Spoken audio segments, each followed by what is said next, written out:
Ladies and gentlemen, welcome to Metropolis Radio. Today we are talking about Christopher Nolan's Batman trilogy in spirit of the Batman releasing today, March 4th, 2022. But before we go any deeper, guys, just remember that at least one of my videos every week will not be coming to the YouTube channel. It will be exclusive to only BitChute, Odyssey, and Rumble. So if you're watching this on YouTube and you have not started following me on at least one of those three alternatives, the links to those are down in the description below. But anyway, guys, let's get into this article from Game Rant here, and that is aptly titled, "The Dark Knight Trilogy Was Not a Gritty Reboot." And this is something I have been saying for years, is that Christopher Nolan's Batman movies were not gritty. You know, just because something is a little darker and a little more muted in color doesn't mean it's all of a sudden gritty and realistic. As the Batman tries to trump Nolan's movies as the more grounded Batman, it's worth asking if those movies were gritty at all. The short answer, no, they weren't. It was just a bunch of dark and muted colors.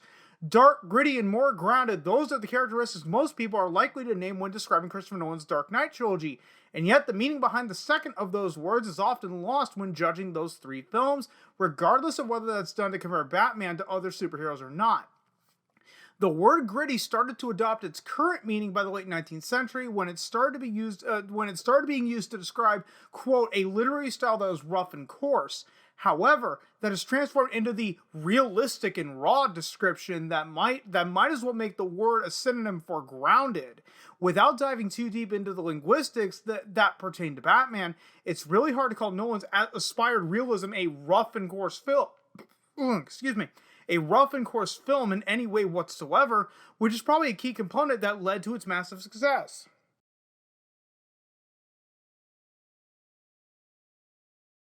Batman Begins' immediate gritty successor was none other than James Bond, another glorious hero from the 60s, who, much like Bruce Wayne, descended toward borderline ridicule after Batman and Robin and Die Another Day, resulted in one of the biggest busts each franchise had ever seen.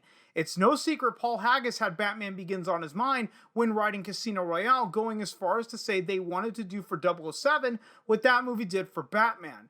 Nevertheless, both movies' endings show that the attempts were initially planned as part of a larger, streamlined, and carefully planned story. After all, Batman Begins wraps up with the card-shaped warning sign that the Joker is coming, and Casino Royale's ending was designed to tie directly into its sequel as Bond struggled to cope with Vesper's betrayal and death. Those two endings perhaps help distance the original quote-unquote gritty reboots from the rest that followed, as Hollywood splashed the gritty buzzword in everything from The Amazing Spider-Man, Rise of the Planet of the Apes, Man of Steel, Batman v Superman, Dawn of Justice, and even Snow White and the Huntsman, all which suffered from lacking a coherent enough structure, especially the ones that got sequels. While it's naive to completely rule out the presence of grit in Nolan's work, the movies themselves cannot be credited with giving Batman those vibes, since all the director did was draw inspiration from the very comic books that gave life to the Caped Crusader. The difference lies in the nature of Batman's source material starting to go darker in the 80s, thanks in part to the work of Frank Miller, which had already prompted Tim Burton to come up with his own dark and moody version of Batman in his two films, meaning Batman can't become gritty of all of the sudden when it's a huge part of his essence in the first place that had already been spotted by another filmmaker. In Bond's case, the iconic 007 themes in movies were often his over-the-top villains and characters, but for Batman, that was not the case. What really made both movies great was not the gritty aspects to them. Instead, it was the wish to craft stories that played off of the motivations of the characters involved in them, rather than just use them as vehicles to depict dated tropes from their source material, which were often what even deprived the gadget-heavy versions of Batman and Bond of a more serious or realistic tone.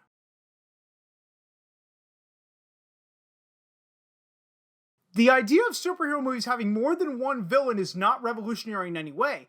Nevertheless, what Nolan achieves in his Dark Knight trilogy, taking the concept and finding a way to stretch it into a more convincing story in his three films. Batman Begins sees four opposite schools of thought fight each other.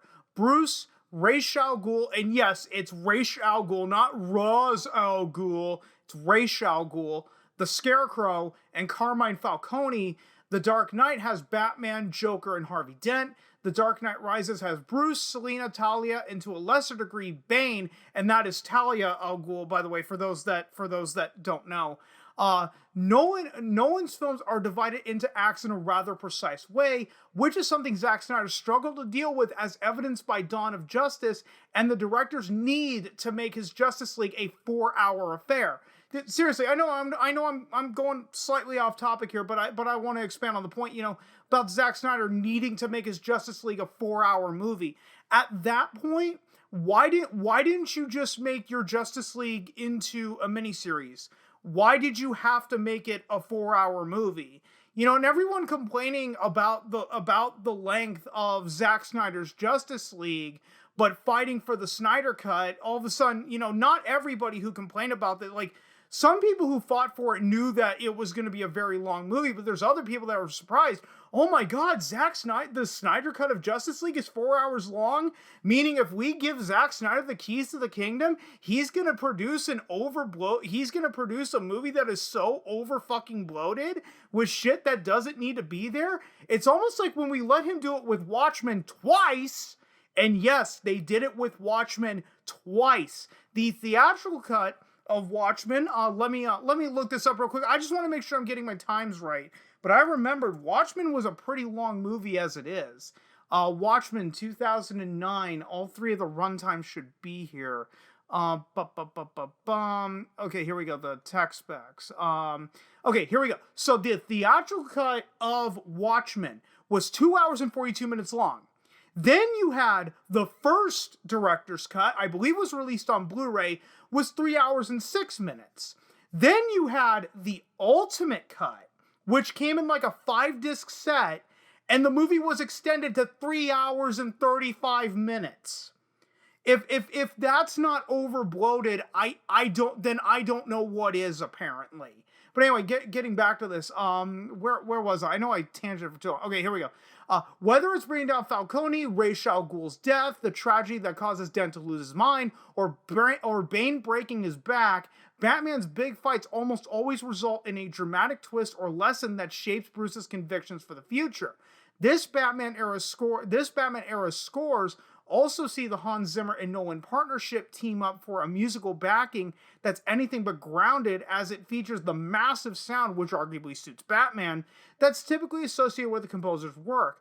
Batman and James Bond's reboots might be gritty in way, but it's not the choice of a darker color palette, more plausible narratives, or the nihilistic beliefs of their characters that make them worth talking about. Hence why most of their copycats fell short of the two successes. Even Nolan's Gotham is not nearly as dark as Burton's, let alone what Matt Reeves is trying to do with the Batman, as the city still remains a pristine look in most shots and is hardly a big draw for many viewers. The Batman's team has said they want to out-Nolan the Dark Knight Trilogy, but even the film's early previews suggest that it takes a whole lot more than just adding some magical grit substance to a movie, which is just one tiny part of what Nolan did 17 years ago. So, it was almost like the Dark Knight Trilogy being a dark and gritty reboot was nothing more than just corporate market speak. These movies are so great because they're so much darker and grittier. That buzz term that refused to die down until recently. And thank God that era is coming to an end of the whole, dark and gritty reboots, when not everything needs to be a dark and gritty reboot. You're just making it dark and gritty for the sake of making it dark and gritty, which is never a good thing to do. It's like changing something for the sake of change. At that point, you need to re-examine why you're changing the original source material, if the only thing you want to do is change it. And guys, I'm going to go ahead and end it right there before I tangent off for way too long and make this video way longer than it needs to be. So if you stuck around this long, thanks so much for doing so. And if you've been following me long enough, you know I'm terrible at ending these videos, so I will just see you guys next time.